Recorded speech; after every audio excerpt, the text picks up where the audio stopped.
watching Keeping It Green. I'm your host, Debbie Klughers, and today I have with me a very special guest. I have the Peconic Baykeeper, Mr. Kevin McAllister.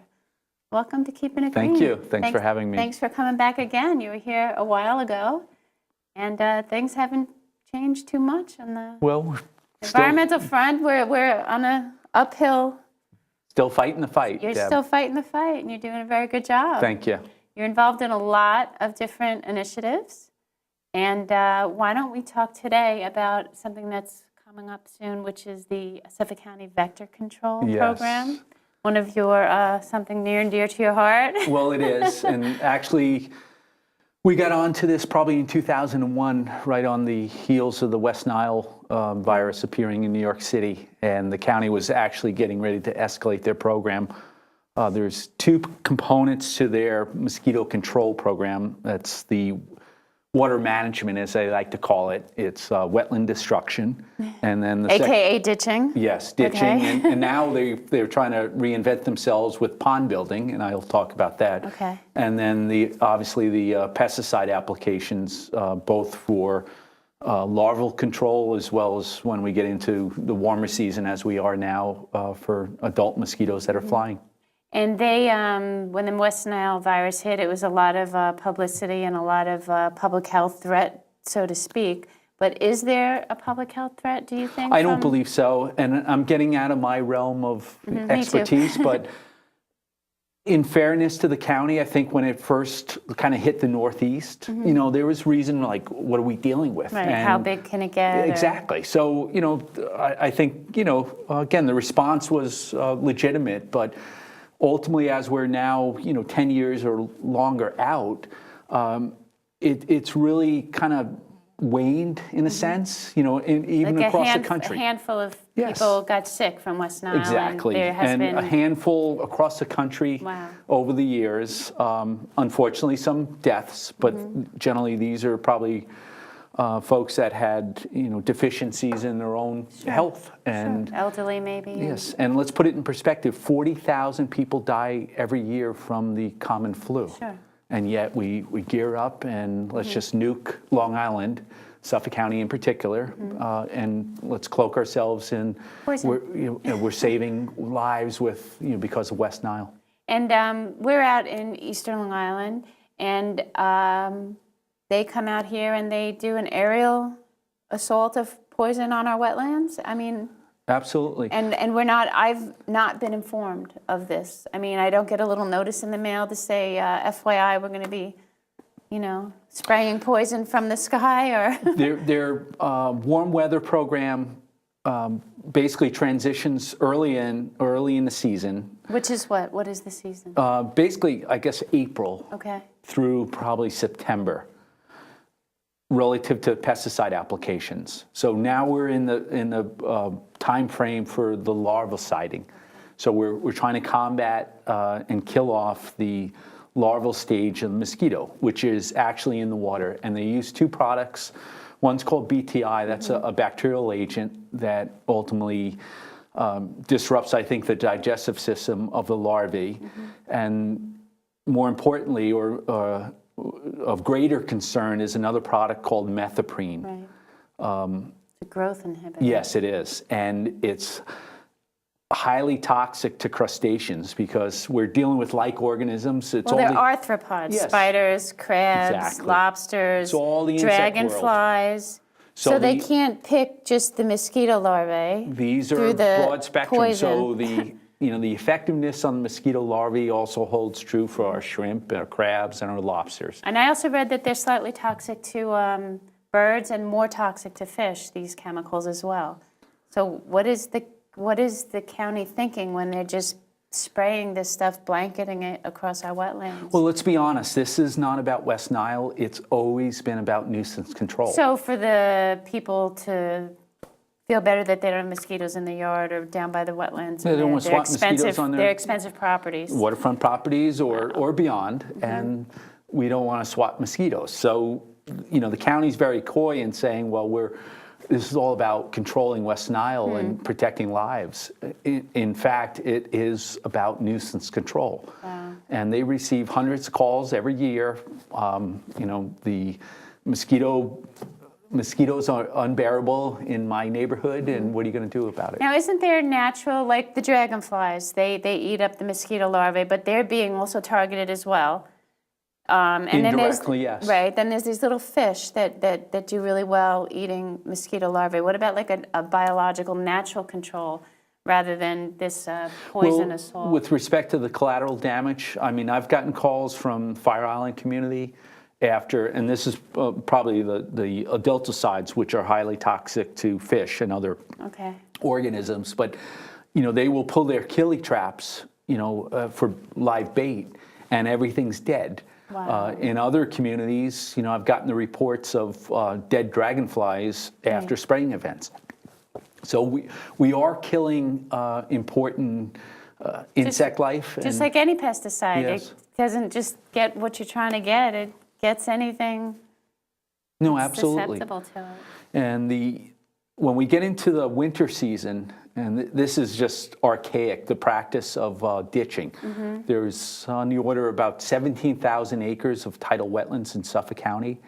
And going back into the 1930s, actually, with the Depression-era jobs program, you know, we ditched much of Long Island's wetlands, the Northeast for that matter. Let's pull up a picture, and we'll talk. Yeah, that's important, actually. That's a good visual, but, you know. Here you go. This is Accabonac Harbor. We have another picture that'll come up that shows more of a close-up of the destruction that mosquito ditching causes. Now, whose idea was this? The Army Corps, or no? Who Actually, it started go. out with the Civilian Conservation Corps. So this is a prime example of mosquito ditching in Accabonac. Gives you an indication of the grid pattern. And they're trying to get the water to drain from the wetlands. Yeah, the notion was drain the wetlands and we'll reduce mosquito breeding. But there's Here's another some impact that's Nap Peak. It looks horrible. It just looks like actually such on that particular story behind that, in I think it was 2000 or 2001, Suffolk County mobilized for approximately a month on Nap Peak, and ultimately to reopen these ditches with equipment. Very expensive equipment. One's called the Bombardier, so to give you an indication of the destruction. It's basically a hydraulic ditcher that, you know, will spray a slurry as the, you know, the cutter head moves through the ditches. But what's of concern beyond, and I'll speak to the second point, but at the time, Wildlife Conservation Society was doing a turtle study in Nap Peak, and they had transmitters on spotted turtles, species of special concern, and they lost several individuals after the county mobilized.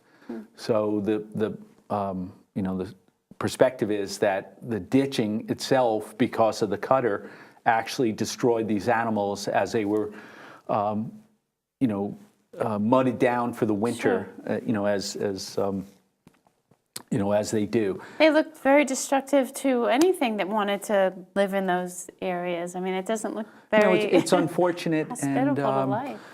You know, I've heard this actually from some of the county employees that have encountered. I have encountered over my, you know, course of doing my work, and they have told me that, you know, it's kind of like a running joke that, you know, they're macerating these animals when they do the ditching, you know, program in several marshes. So we started the ditching, then we went to the poison.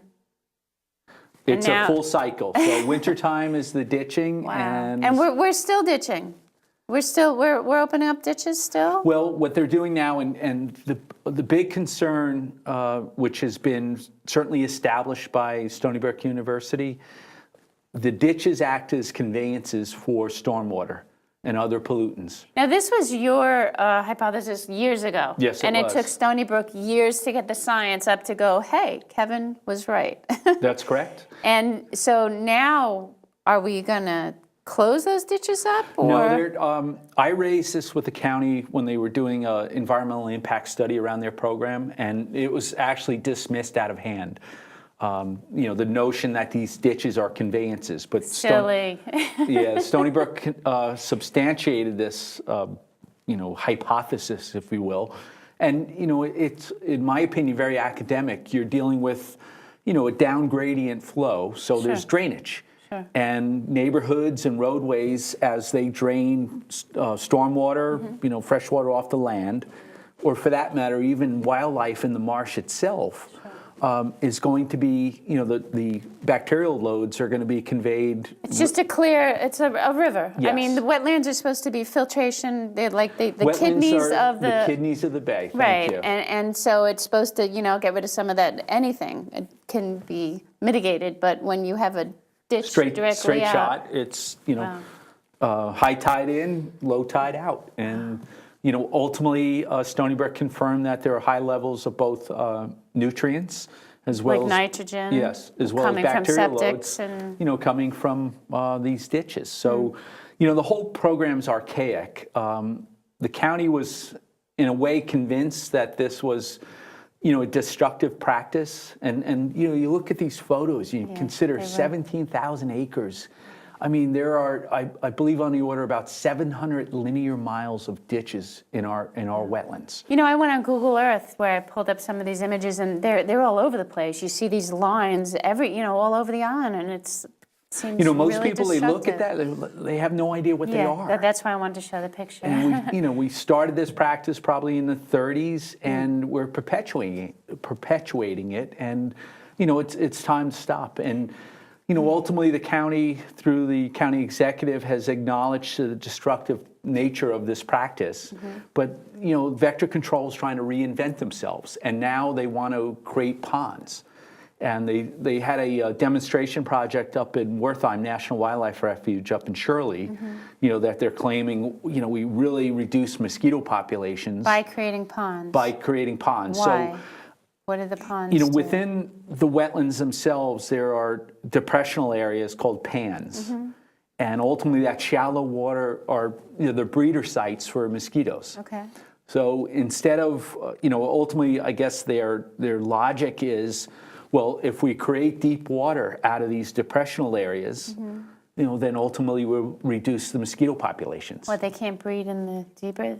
Correct. Oh, interesting. So let's dig it to 3 feet deep, but in the meantime, they're removing acres of important biomass, and these wetlands function as big sponges for storm events, and particularly with sea level rise. The notion that a lot of erosion occurring. we're taking with out acres of wetlands, really trying to chase mosquito breeding in these sites. Why don't we fill in the wetlands and just develop it into new waterfront homes? Well, suggest that. They'll probably jump on that because... good idea, right? This is a colossal Who jobs needs program. those wetlands? And honestly, vector control needs to really go away. And, we would not even notice their... They're missing. Now, I brought up with me a no spray registry form that you can go on to the Suffolk County Health Department. And if everyone, I was thinking, filled out this, you fill this out and you bring it, you mail it off to the county, and it puts you on a no spray list. So if everybody, like I always try to say, well, what can the average person do to help? If everybody got together and filled out this no spray registry, or majority of the people, could that make Suffolk County vector control go away? And particularly if you consider neighborhoods, where there's groups of people that all feel the same. A main road coming down into a certain neck, and your neighbors all signed up for this. It'd be a strong statement. And honestly, even if there were some properties that weren't on the no spray list, it'd make it very difficult for them to come down with the truck and spray in front and of turn one it off house. for the 200 feet that somebody is supportive of their program. So would that be a good public advocacy absolutely, campaign? absolutely. Try to get people just to sign up. Yes. It doesn't take them but a stamp and a printing out on Absolutely. the website. And what else can the average citizen, besides all the things that we learned about our yard, don't have any stagnant water, and I mean, bats are good control, but they don't really do as much. Well, there's as personal people think. practices and making sure there isn't stagnant water. I think on a very localized basis, some of the, for instance, there's a mosquito barrier, I think, emits CO2. Right. And ultimately, Kind of chases them away. well, the notion, because, they're attracted to humans. Oh, no, it attracts them, the CO2, Yes, right? Okay. it draws them in, Right. and it ultimately kills them. the notion that we can have some comfort level in, a backyard deck is doable. We don't need to spray all this poison Or, that for kills instance, everything. there's another product called the garlic barrier. And, actually municipalities in Connecticut are using it on their ball fields where they spray the vegetation with this, garlic juice. Wow. And it keeps the mosquitoes at bay. So Probably keep the deer away, too. it might. So I think it's very doable on a very localized level, but the notion that we're going to just eliminate mosquito breeding across eastern Long Island is just flawed thinking. And the collateral damage and the destruction that this program does is just not worth it. Right, and our economy based on a lot of fisheries, and again, if we're destroying, I mean, we've got a lobster die-off, we've got winter flounder populations gone. I mean, is there any correlation between all these marine species disappearing, perhaps? Well, it's a good question. I don't know if the studies are there, but I will tell you the research on the particular product, methoprene, the larvicide, that they spray by helicopter across wetlands because it's intended to get into the waters. The Long Island lobster industry and their representation is convinced that methoprene is causing the decline in their and fishery. It makes sense because, again, they're the same arthropod as a mosquito. They're biologically very similar.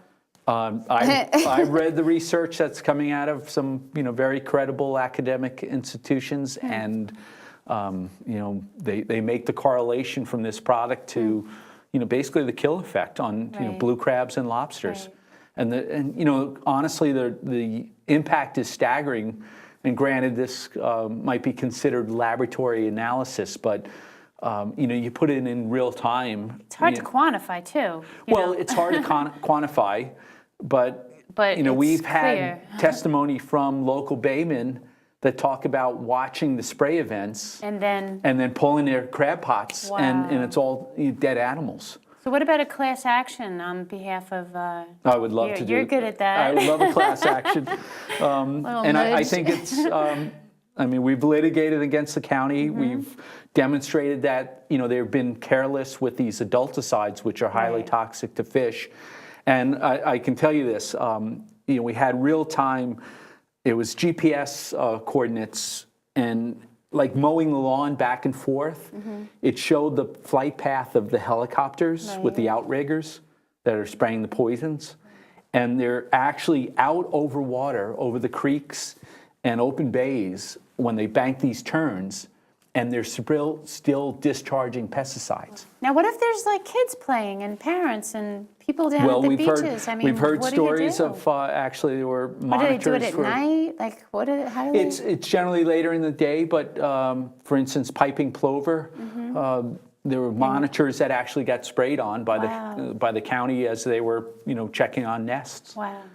And there's a site at the Manor of St. George. Actually, the manager is concerned because there's nesting osprey up on the roof and chimney, and ultimately, in prior years, the bird has actually abandoned the nest because the helicopter has harassed it, in the technical term. Okay. And we learned about DDT years ago and the bioaccumulation in species. Do you see that could be occurring with this methoprene moving up the food web? It's not the same type of pesticide, but it does have its different effect. But it's a kill effect, and there's collateral damage. Wow.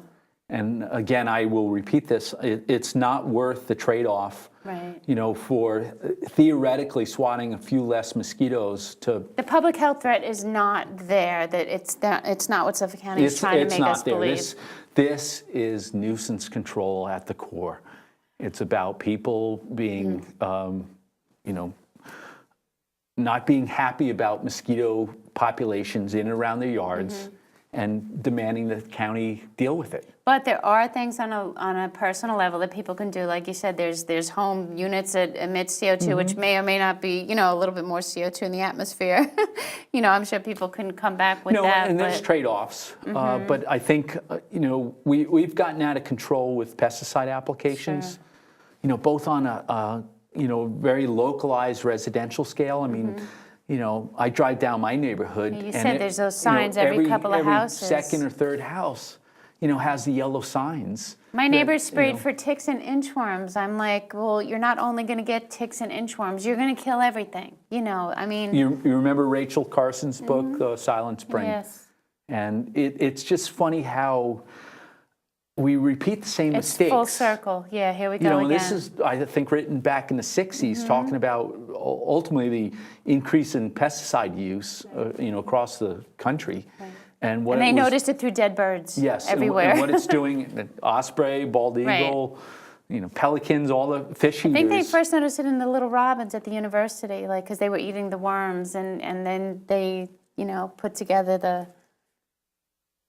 But they laid it all here out. we are, 2011, and we're back at it. And I hope our viewership will really understand, or at least I hope it hits a chord that we have to change our ways again, even on a very localized level relative to our own property management, and completely discount, an institutional program such as Suffolk County's vector control. So on a personal level, they can go on the Suffolk County Department of Health website. They can print out this no spray registry, and if enough people, the county has to listen. This is a legally binding agreement. You get on the no spray registry, you don't get sprayed. And I did read it. They try. There's a little caveat to that. I think the registration actually has to be done in a certain time frame prior to the season. And then they've got 30 days to put you on the list. And then it has to be done annually. So the county's pretty slick in ensuring that, unless you stay on this and you're very vigilant year in, year out about keeping. Because I stopped. I was on this for years, but I was like, oh, they don't spray out in springs, and you're telling me they do. They do. See, I didn't know that. That's pretty scary. And look at the ditching. Right. That was hard. It's Accabonac Harbor, beautiful little harbor, and it's been cut up. Been cut up, and it's been perpetuated because, come November through March, Department of Public Works, Division of Vector Control has to justify their existence. Now, can't East Hampton take on an environmental home rule and say, we don't want Absolutely, you out here? They can. Absolutely. So maybe they should. The towns need to really step up. Right. Because, these are private lands. They're owned by, whether it be trustees, individuals, trustees oversight, or on a larger institutional scale with the town ownership. And as a property owner, and I know this firsthand because several years ago in a large wetland parcel, the owner said, "You're not coming onto my property," and ditching. Good. And they had to drive away. They weren't happy about it, but it's private property. It's private property. There's no, particularly in the winter, we're not talking about any kind of disease threat. There's no epidemic when we're talking, we're mobilizing out in Napeague in December and January, on a cold winter day. So they're trying to be forward-looking with a stupid project. They should be forward-looking with other projects that could help mitigate, maybe some other. And the irony, I think, to some degree, and, our county executive is always touting how fiscally conservative he is. Yeah. How much money do they spend? There's millions of dollars that go into this program every year. Wow. Put them, bench them. Eliminate the program. You talk about, a fiscal savings to Suffolk County. Right. Put them aside, and nobody would, bat an eye because we wouldn't see any change. This is a pure placebo that It could be political, too. It could be. It probably is. Yeah. So if people wanted to help your organization further this cause, if they're too busy or not, able to jump in the ring, so to speak, what can they do to help the Peconic Baykeeper organization to? Well, we need, of course, we're a private organization, a nonprofit, so, funding support's important. And it's of course. tax deductible. Tax deductible. And I like to say this, more importantly, there's just moral support. So when I write a letter or show up at a town board meeting or, before the county legislature, if they recognize that there's just very strong support for the organization, we'll have a better opportunity, better chance of influencing decisions. Sure. The more people behind you, I've heard, the better. Of course. When you're one guy, they're like, it's just Kevin, here he comes again. But now you've got a great following. You've got a lot of, you've won numerous awards. You've done numerous, I mean, I've got a whole list of things that you've done to help Long Island, and it's... I mean, I'm personally very committed. I grew up here. I'm invested in, the water resources and... Tourism. They need help. Economy, fisheries, I mean, it's all related. And Deb, this isn't, and I hear this on occasion, oh, that's an Up Island problem. No, it isn't. And if we don't start really paying attention to our local creeks and ponds and open bays, maybe we're fortunate, East Hampton in the sense of Gardiner's Bay, which is, Atlantic Ocean or Block Island Sound, we get the flush. Right. But when you start getting into these Lake Montauks and 3 Mile Harbor, Fort Pond, they're going to be affected by development and runoff and other So we've got enough problems going on as it is. We don't need to add poison to the mix and chop up the wetlands and. I feel very strongly about this program, meaning vector control. I think the applications of pesticides on a wholesale scale, as well as the large ditching or pond building in these wetlands, it's very destructive. And once you mobilize the bombardier on Napeague or Accabonac, the bombardier meaning the machine, that cuts the marsh up. Okay. Whether it be creating an acre pond or, basically perpetuating the ditching, it's decades of time that would be required for recovery. I think that I've read that there's a few spots that they're letting revert back to its natural state. Is that? I think so, and they need to do it across the board. And they've been resistant about really true restoration.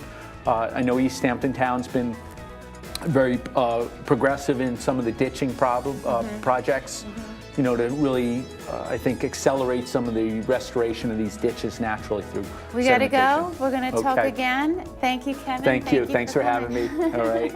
Good.